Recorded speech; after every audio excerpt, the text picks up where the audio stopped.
Hey everybody, welcome back. It's Saturday, the Saturday after the race, and you may all be wondering, well, what happened to the race? We would like to know the same thing. So I've really had to refrain from making this video all week just because I had to let my nerves calm down and the frustration go away. And I've always been the one that was raised, if you don't have anything nice to say, don't say it at all. And sometimes it's really hard. Sometimes I don't follow that rule. But this is my career. And so, yeah, I decided just to take a minute and calculate how I was going to navigate what happened. So the team showed up and we were ready. The truck was ready. And we got all registered and met up with great friends and having a good time, and went to push the truck through tech. And we were involved in not just our team, quite a few other teams were affected by what happened too. But basically, it came down to a certain way an individual chose to enforce some rules in the rule book. First of all, the Mint 400's rule book is full of holes. I'll be honest, it's a terribly written rule book. And when I was building this truck, where there was holes in their rule book, I reflected to the SCORE rule book and went off of that one because it's very thorough. So anyway, yeah, a certain individual that was in tech inspection chose to enforce a rule his way, eliminating us from being able to start the race. Mind you, we raced this race in December with no problems. We passed tech. We had a vent hose on the fuel tank and some stickers to put on, and we were good to go. This rule had to do with the tubing diameter of our roll cage. It's 1.5" chromoly, and we weren't the only trucks affected by it. Some were determined, just as us, that we could not race, and then some were allowed to race. When we asked why the discrepancy, if it's a safety factor or safety issue, it should be enforced straight across the board. We were told it wasn't a safety issue, and leave it at that. Basically, go away. The guys that were allowed to race, or the teams that were allowed to race with an 1.5" chassis, were professionals, and that's what we were told. They can race because they're pros. Now, I got news for you. If I wanted to pay an additional $1,500 on my entry fee, that makes me a pro too. So anyway, I won't say any more because the more I talk about it, the more frustrated I'm going to get, and I don't want to be that way. we've reached out to the Mint requesting fairness and a decision one way or the other, and we'll see what they say. Extremely disappointing. I know my truck is for the rules. It's best in the desert tagged, it's score tagged, certified, and there's no reason at all that it shouldn't be fine to race the Mint, the one single race that's by itself. But anyway, so yeah, but we're not letting it get us down. We're gonna race the Silver State 300.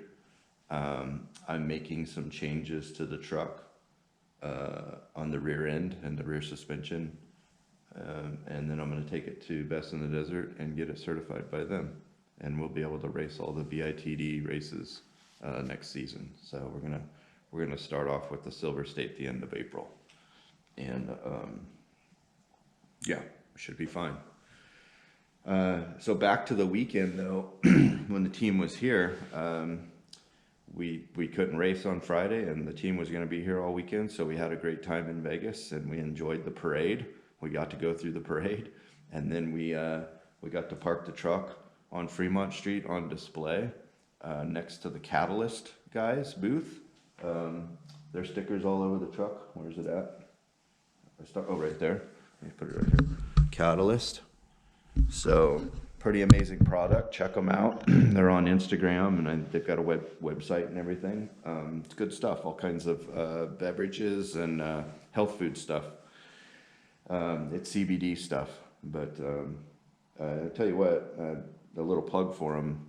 My nerves were such a wreck that my stomach wasn't feeling all that great after we found out about tech, and as we're going through the day and trying to navigate this and dispute it and stuff, and my stomach was not feeling well. And he gave me a seltzer water, and I drank it, and it cleared my stomach up right away. So, you know, it's good stuff, I guess. It tasted good. So anyway, check them out. So we were parked on Fremont Street next to the Catalyst booth for them, and we had a lot of fun.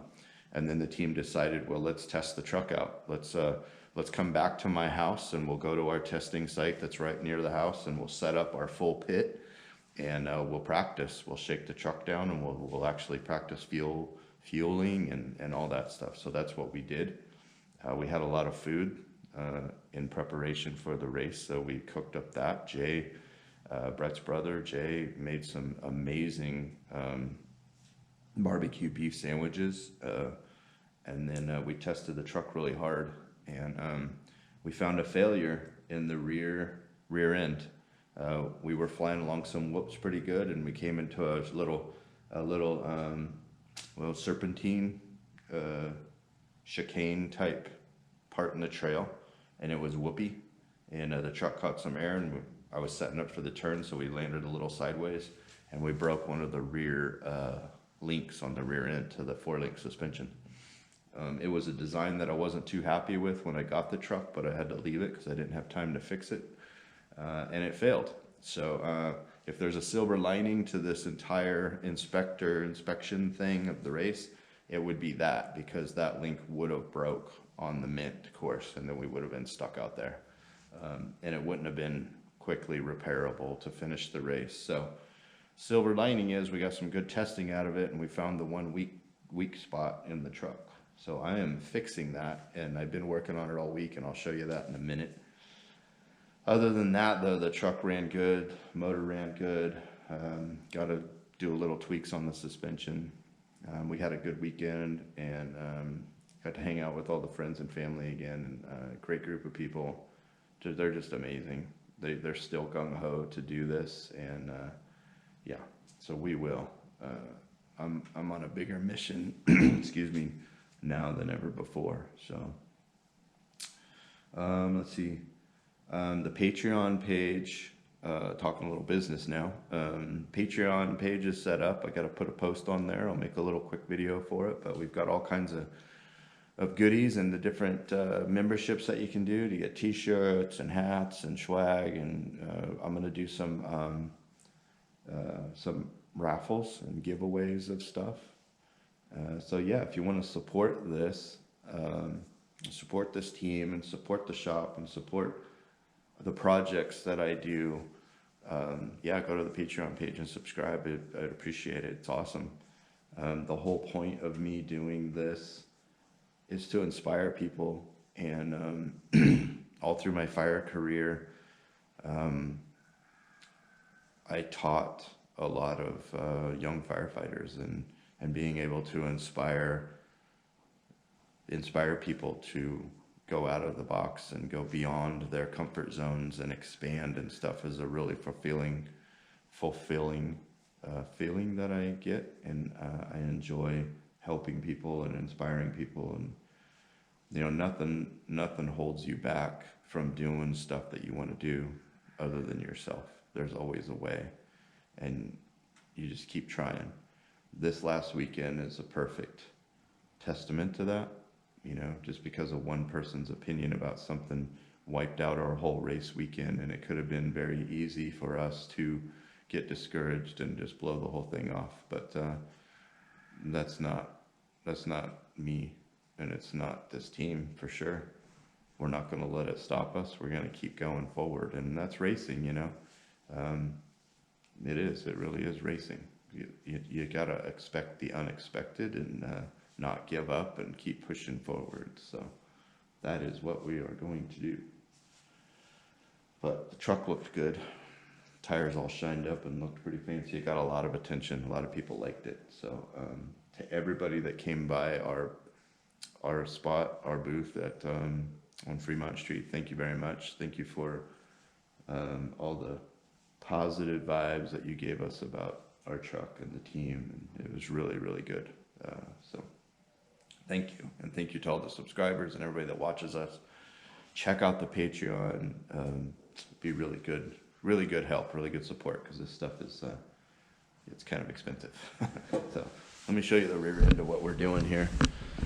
I already fixed the repair. Basically, these were here, and the upper links came in from the center and tied into them. That's a stadium style rear four link, and for less rugged tracks like stadiums and stuff, it works pretty good. It has its limitations in the desert. So as you can see, I'm changing it to a standard off-road four link where the pivot of the upper links is in the center, and then obviously you can see I'm beefing it up. This is all chromoly tubing. This is 1/4 inch mild steel, and then I'm gusseting the whole thing up, and I'll change. Sorry for the wavy camera here. So I'm changing the upper links point from the center to over here. So I'll build boxes here, and the links will come down the center like that. It allows for a lot stronger triangulation, so when you're hitting those ruts side to side like that, the energy isn't forced solely onto one tower. Basically, it's distributed through the entire rear end structure, and it allows for a lot more articulation of the rear suspension. So anyway, yeah, working on that. That's pretty much it. I'll have this done in the next couple of days, and then I'll get with Best in the Desert next week. Already got an appointment with them to check out what it's going to take to get recertified by them. I'm going to get a fresh tag from Best in the Desert for the chassis. Yeah, there's some modifications I can do to the tubing, though I've been told it's not necessary. I can get a new certification without doing it, but I'm thinking I'm just going to go ahead and make the changes anyway on the tubing diameter. That way I don't run into this problem again. Yeah, we were warned about this individual and his, I don't know. Anyway, we were just warned about him. And yeah, we thought because we raced in December that no reason why we wouldn't be okay this time. So, and here it is. I mean, you saw us race, you saw us start. There it is. the same truck, different paint job, but whatever. Okay, that's it. Kind of a long story, rambling on, but we're gonna get back on track, and we're gonna hit the Silver State 300. It's April 28th, I think. It's the end of April, and yeah. So, thanks everybody. Thanks to the team. Thanks to the subscribers. Check out our Patreon page. It would really, really help. And I'm excited about all the projects and all the what raffle items and giveaway stuff that I want to do on with the Patreon. So, okay, that's it. That's it.